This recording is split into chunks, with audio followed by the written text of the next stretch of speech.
Hi guys, Madeline here with True Gamer Goggles, gamer-goggles.com. We're at Gen Con 2023. We're here with Will Schick from Atomic Mass Games, and we're going to talk X-Wing and Legion, maybe some other stuff. But oh, I'm excited.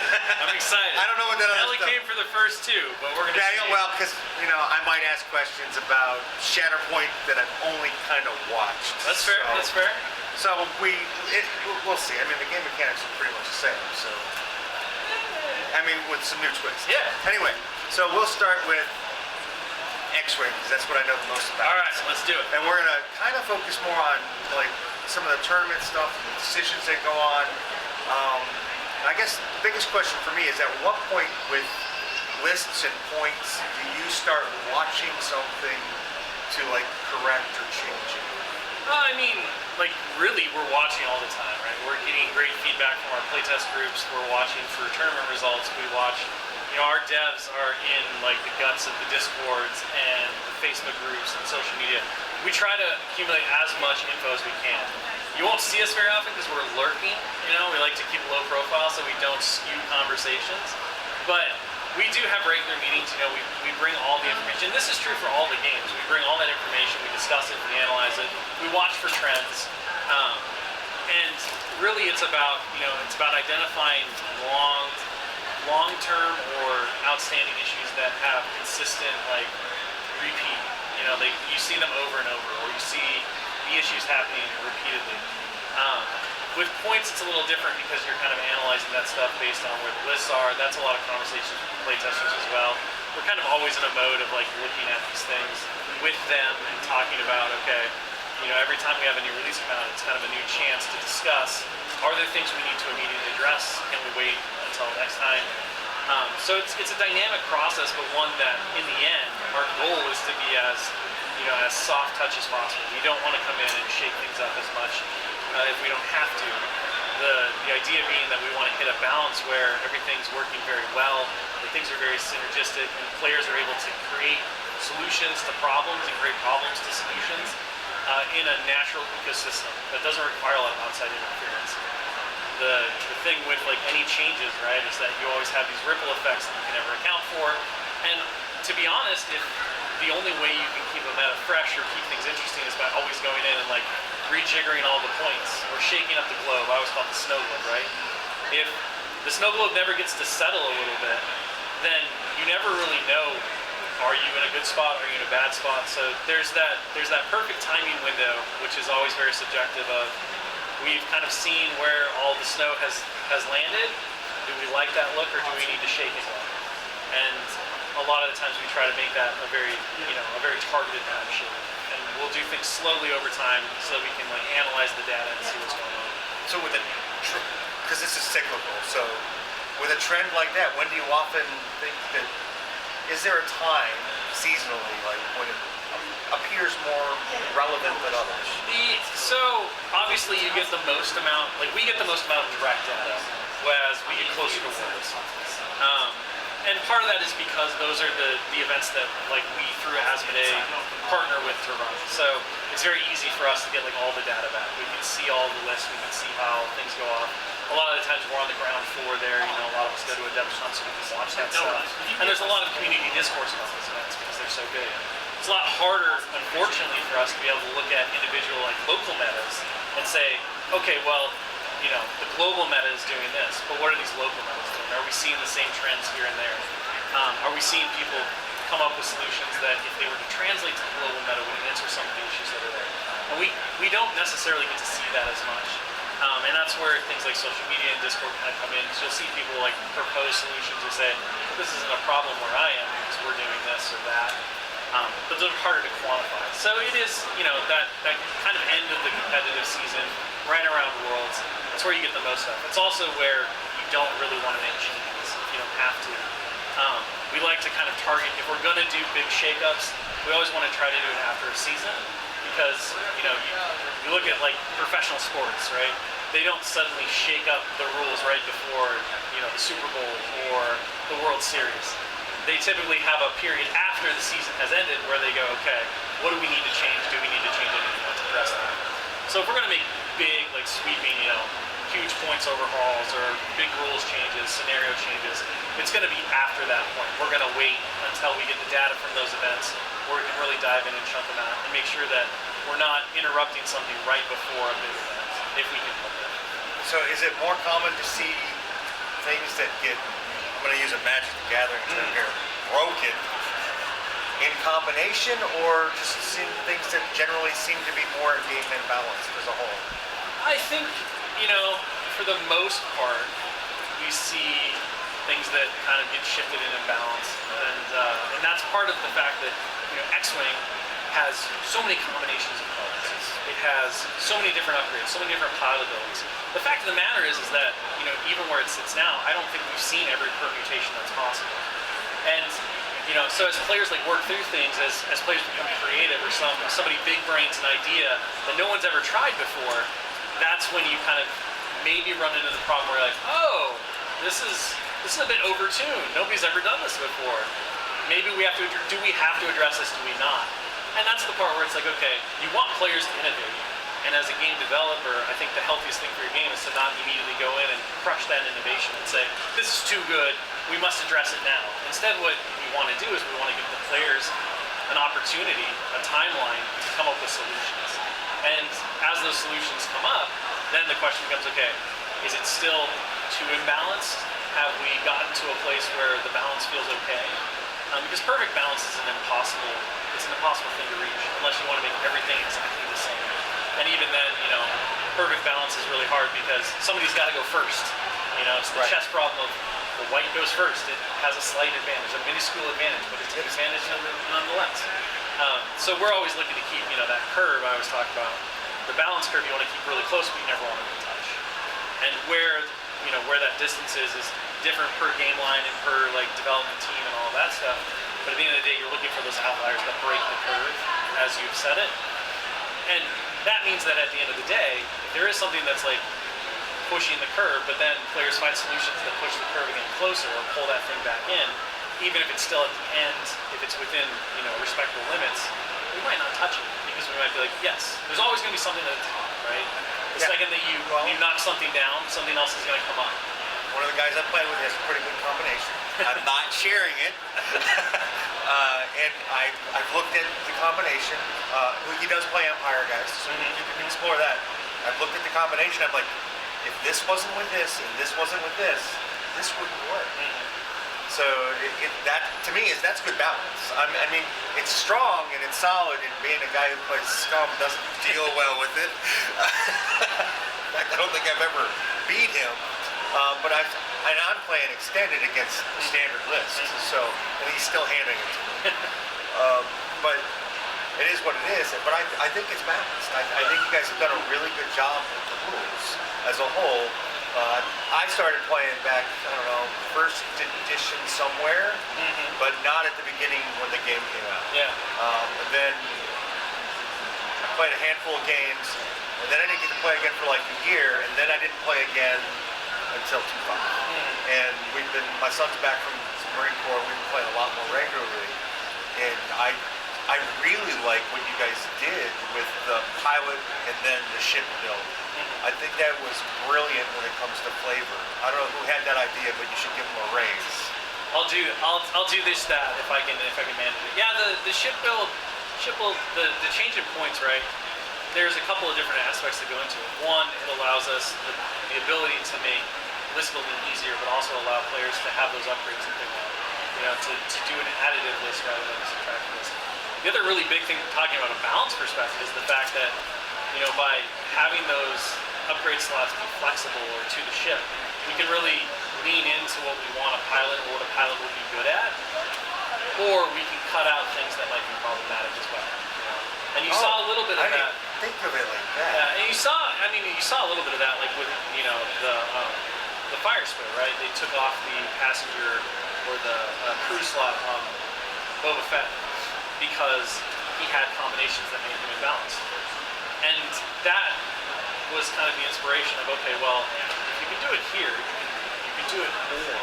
And that gives us the ability to kind of zone in on pilots and give them more flavorful abilities, give them access to things that they really wanted but maybe didn't have because the ship wasn't equipped with it, right? Like the proliferation of some of the missile slots or the torpedo slots and things like that on the ships.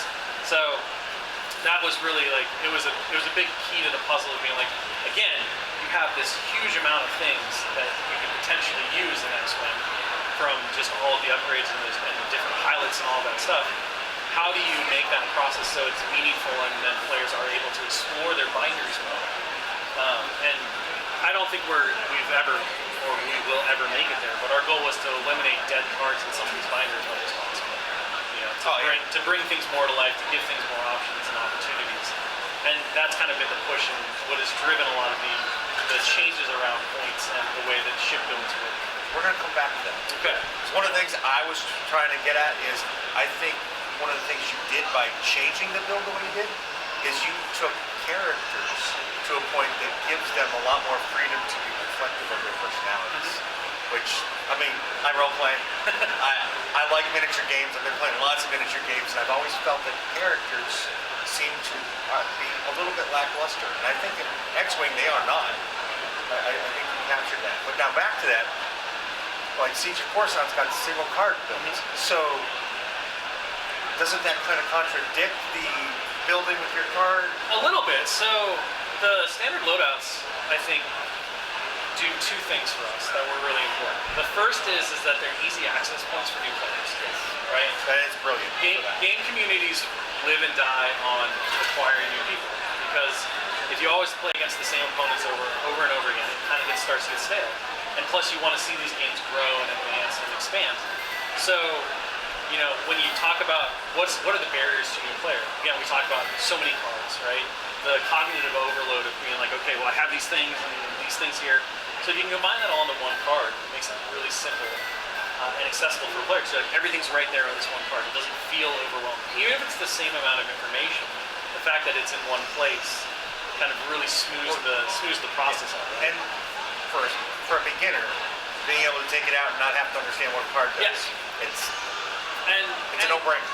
And then from the other side of it, one of the things is that, again, when you have the standard pilot cards with their loadouts, we can adjust loadouts to some extent. We can say, okay, well, this pilot can't take X, Y, or Z, and this pilot can take this that other ships of its type can't. But at the end of the day, we still have to balance that against all of the permutations that are possible. So there are things that you just simply can't do because you know that X, Y, or Z is going to interact in a way that's going to make it unbalanced.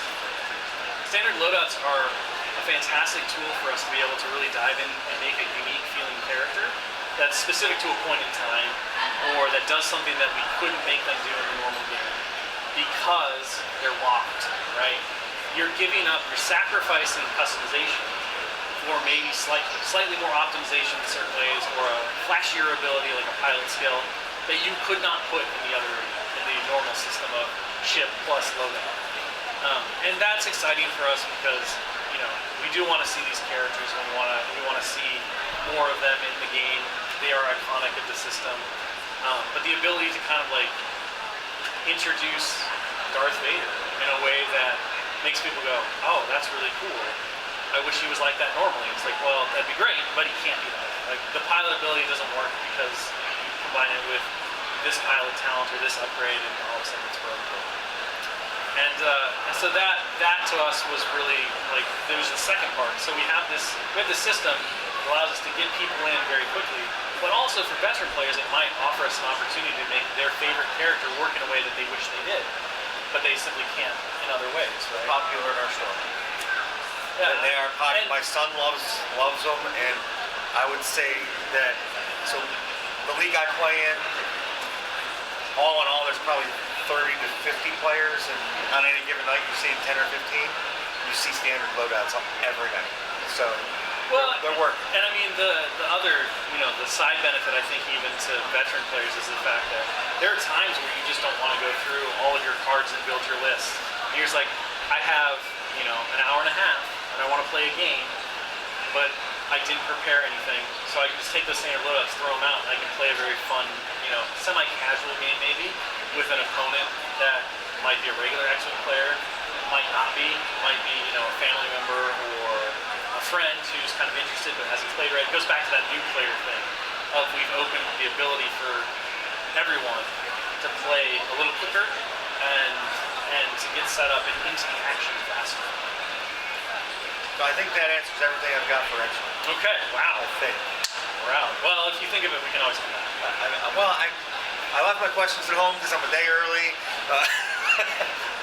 No, I think the big thing was talking about, how you guys determine points when you start watching stuff. Because I know that a lot of people are interested in that kind of thing. Yeah. I think, again, it's one of those things where it's always difficult because you have players who are like, well, this thing feels like it's very difficult, or it should be reined in. And it's like, maybe, but also, you don't want us to come we don't want us busting through the door every time and be like, no, not allowed. Like, 'cause that crushes innovation, it crushes creativity. And it's just our goal to make sure that the game environment, that band is close. But we have to understand that there's always going to be things on the upper level and the lower level. The hope is that if you get that band close enough, player skill makes up for the difference, right? So if the best player ever plays with the best stuff, sure, they're going to be very, very difficult to beat. But if the best player ever plays with the middle line or the lower stuff against a lower skilled player that's playing the best stuff, that player skill can close the gap. And that's kind of like the balancing act that you're trying to do, because players need to have agency, they need to have control. They should be the ones driving the list forward and finding those combinations that work the best. And we only really want to come in if those combinations are like pushing or breaking the boundaries of the level. So I guess maybe I lied a little bit. We can talk about the upcoming releases a little bit, possibly. Like, I know at DevCon you announced like everything that's coming out for a little bit. Through the end of the year, right? Yeah. I think we might have hinted at a couple of things beyond that, but definitely through the end of the year. Well, I remember the Bomber. Yeah. YT 2400. 2400, and there's more. Battle over Endor. Endor, yeah. Yep. So did you guys time Endor to go cross game and be kind of like with the Ewoks coming out? Yeah. So it definitely was intentional because we're living in the 40th year of Return of the Jedi. So that's a big milestone. It is. And so we wanted to, like all of the Star Wars games, we kind of wanted to focus on throwing in some Return of the Jedi stuff. And the goal was to have most of it out this year. And I don't know that we're entirely going to hit that now because of some of the logistics and shipping things that have happened globally. What happens? Things keep getting shaken up. We have impending strikes, we have port closures and things like that.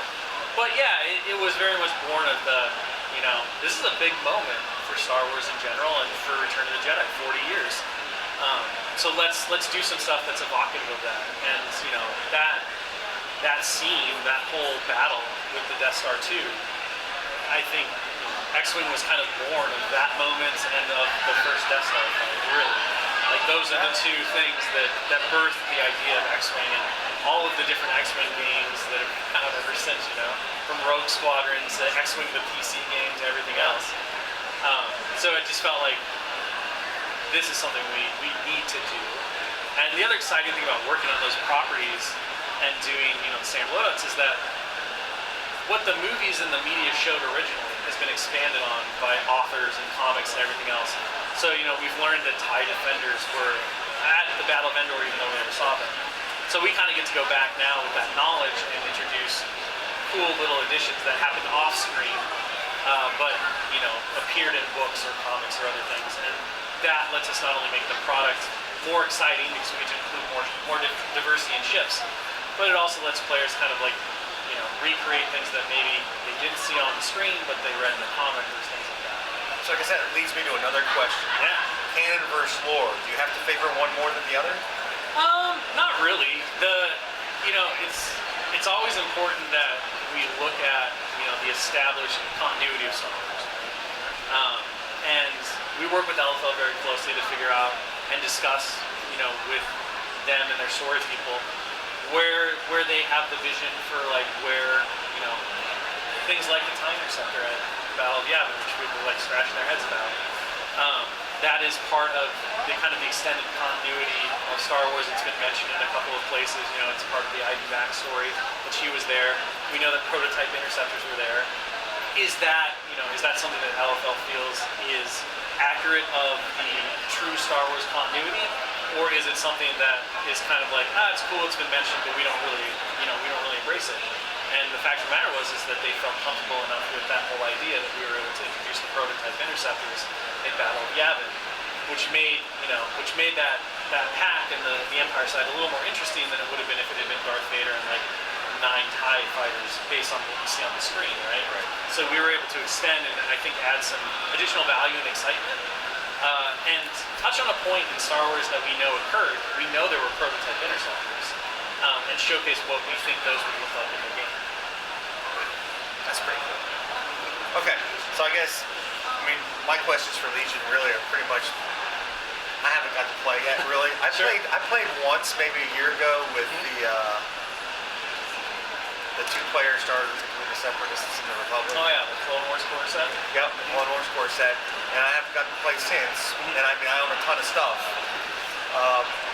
So I'm really kind of excited that you guys are doing the Geonosians, believe it or not. Just because they're kind of cool. Yeah. And I didn't see it coming. Like, I would have thought they would have been more, I don't know, it just seems so... Something?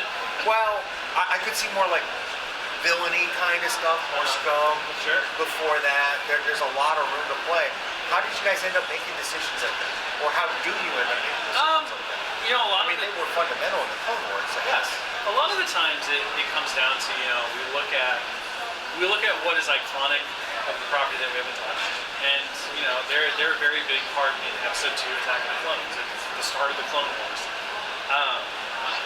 And of course they show up in the Clone Wars series from time to time. You have a couple of arcs that happen on Geonosians and things that are pretty interesting. But, for the most part, we identified those because we thought they would be a very cool and different addition to Separatist armies.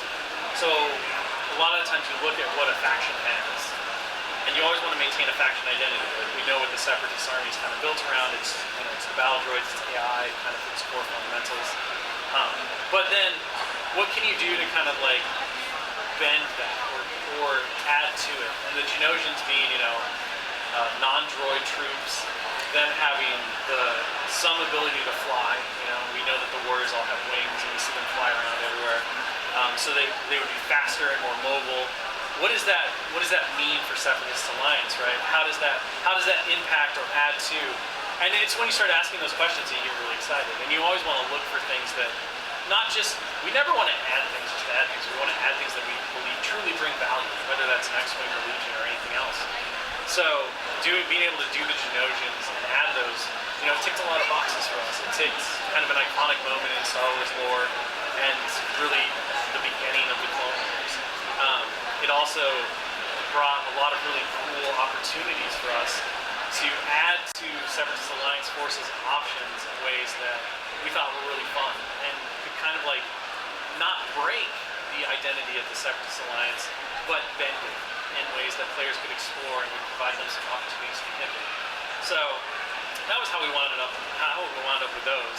And it's really, when it comes down to looking at stuff, it's kind of that mix. You're looking for, okay, what is so cool or so iconic of Star Wars that we don't have yet? How would that impact or enhance what we already currently have in the game? And then you kind of work from there and you determine, okay, well, we're going to do this, we're going to do that. Sometimes you build blocks that'll happen over time if you have the capability to do so. So you like to add things in stages that will build out to something that either makes something iconic from the movies or like that. For example, the Wookiee wave, the Kashyyyk wave, that came out right before, or was finished by FFG before we took over stewardship, but we finished the release out. It's kind of the same idea, right? It was all the stuff drawn from that big battle of Kashyyyk that we see in Episode 3, and it allowed them to introduce Yoda and bring some other like stuff to the Separatist Alliance and Clone War and the Clone factions. So those are kind of like your bread and butter. You want to find things that synergistically work together and continue to expand the story of Star Wars that players can tell on their table. So I guess this one's kind of off the wall, guys. Let's see it. So with that said, vehicle-wise, have you guys put like a limit on the size of the vehicle you're willing to make? Because I would love to see AT-ATs. So I think, just based on the table space, there's a realistic limiter in terms of what will function. However, we do really love being creative, and one of the things that we're always looking at is how do we bring different game experiences that are beyond the base game. Because the base game's great, but sometimes you just want to do something different. You want to do something narrative. So you've seen that in the recent organized play kits, like the Asset, where we've taken kind of general concepts, or we've taken the base of the game and we've twisted it, and we've created a narrative event or a different experience that feels like Legion is a little different. Special Operations is another one of those that we've been beta testing for a while, and we just finished our second wave of. It takes the core of Legion, but then it changes the game experience to different game modes. You take a squad of troopers, and they're each their own character. You kind of battle it out against your opponent on these very narrative missions, like a little strike force.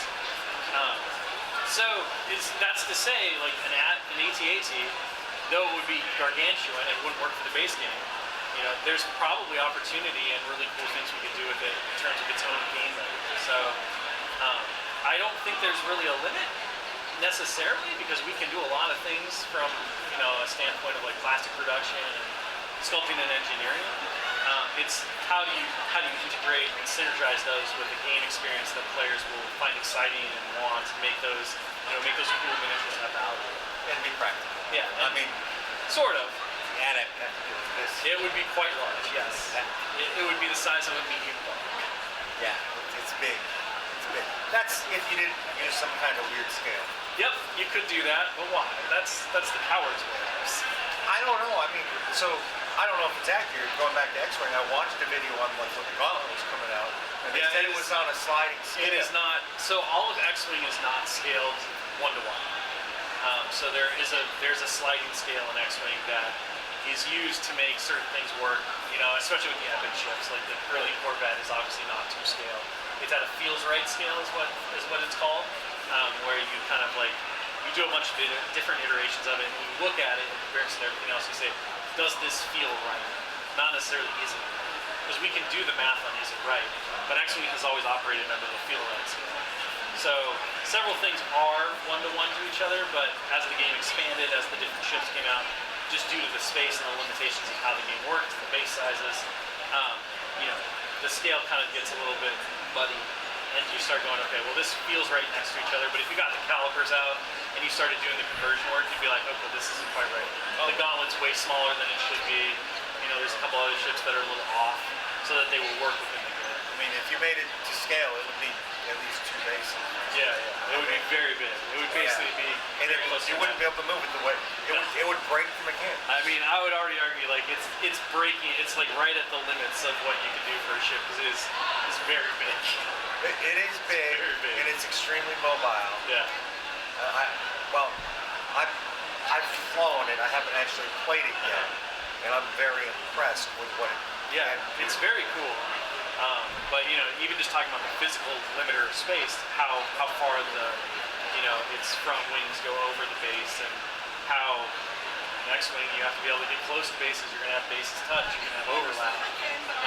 Having the things, you raise it higher. You do your little like peg swaps. You can raise the things, but if you didn't have that mobility on the wing flaps, then exactly how are you going to deal with that? And that's something you do have to think about, because the miniatures need to be as critical and important to the game experience as everything else.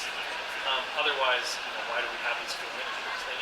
They need to interact and be meaningful on the table as well. Don't have a sliding scale like that in Legion yet, right? Not at all. No, Legion on the vehicle side does have a sliding scale. Okay. Yeah, Legion uses it feels right for a lot of things. So that scale though is currently consistent. So everything has been scaled down at the same ratio. So technically it's out of scale with some. It's out of scale with the regular troopers. But all the vehicles currently remain within that level of scale, and that's largely due to the amazing work of our engineer Bexley, who's been working on both X-Wing and Legion and Armada since basically day one. And there's more Armada, guys. He's done incredible stuff throughout his tenure, looking over these games, and he has been kind of the mastermind of scale in terms of like taking these vehicles or these ships and figuring out like, okay, well, how do we make the miniatures so they work with them? So he's the guy. He's always around at Adepticon and stuff, so if you ever see him. Yeah. What's up, Bexley? Thanks for my favorite ship, because he probably did. Probably did. I'm not sure what my favorite ship is anymore. I know. Well, you've got a year to think about it. I kind of like playing the Mandalorian. I don't really like his dial that much yet. Sure. But The Razor Crest it's finicky. there's ways to fix that dial a little bit. Like you can take a droid. Mm-hmm. Or wait. But does it work with droids? No, not the droid. I don't remember what it was, but I don't remember the name of the card. See, that's how good I am at this game. I couldn't tell you either because, my brain is all mush. I need the cards in front of me. It lessens the difficulty of his turns. But only if he has no shields, I think. Which helps, but it doesn't help that much. Yeah. But anyway, I think that's everything I've got. Okay. I mean, we got all the nice little releases coming.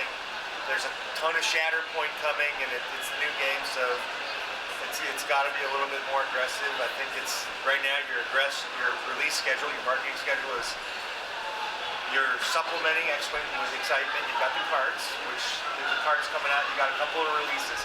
The Scum are getting a new ship. Well, not a new ship, a reprint of a ship, basically. And then you've got a good Middle Legion and a great amount of Shatterpoint to maintain the interest. I think this time next year at Worlds, we're going to be looking at some really cool things coming down the line for everything. Yeah, that's the hope, right? The hope is always that we have new and exciting things, again, that are going to add real value to the overall game experience. And every game is kind of in a different pattern, right? Like you talk about Shatterpoint, it's 2 months old. And obviously, one of the things that miniatures games live and die on is having a really great and robust foundation for players to explore and experiment with. We talk a lot about innovation and player choice, right? And I think that's what makes these games so exciting and so meaningful to players is that they get to be inventive. They get to feel smart when they figure something out and they create a combination. And then they pilot that thing on the tabletop to effectiveness. I think the worst thing ever is when you have to play a lot of mirror matches, right? Players get really bored. And especially in a narrative game like Star Wars, you don't want to see Ahsoka Tano fighting Ahsoka Tano over and over again. So, from our standpoint, it's always really important to us that we launch aggressively, we get a good foundation in, and then everything kind of mellows back out, and it starts to shift in focus, and you see a more balanced slate of releases. Again, with that eye to what are we bringing into games that is valuable, that is useful, that is compelling? Because I never want to make things just to make things. I don't think that's fair to the game. I don't think it's fair to the players, and I don't think it's really fair to us. Because at the end of the day, we want to make cool things that are cool. I do agree. If all you had right now was the starter and terrain, it would probably not be very fun. Yeah. So we've got plenty of stuff in the works for all the games, and we're very excited to be revealing more of that as we go forward. And then I also can't wait for players to get their hands on all the cool stuff that they have seen but have yet to actually dig in and go through. I went back through everything to kind of look at what's coming out, and I was like, wow, there's a lot. It's an aggressive schedule. Yeah, it really is. We like to stay busy. That's good. All right. Thank you. Thank you so much. No, thank you, man. This is great. Bye, guys. Hi, guys. Meet the Nibbles, who's gonna go down. She just decided not to go down my back, so we'll do this for her so she's comfy. Thanks for watching my video, and I appreciate it. Please hit the like button and share it if you know somebody who might be interested. And of course, there's always Twitter and the Facebook thingy, and soon I have a newsletter coming. That'll be down there or in the link below, and my kitty cat loves that idea. So anyway, there was one more thing. Oh yeah, subscribe. Be a part of my community, our community. Let's make it grow together. See you guys at a con somewhere, or a local store, or if I'm driving through the country, maybe a game club. I don't know. You're not gonna go knock down my camera. Bye, guys.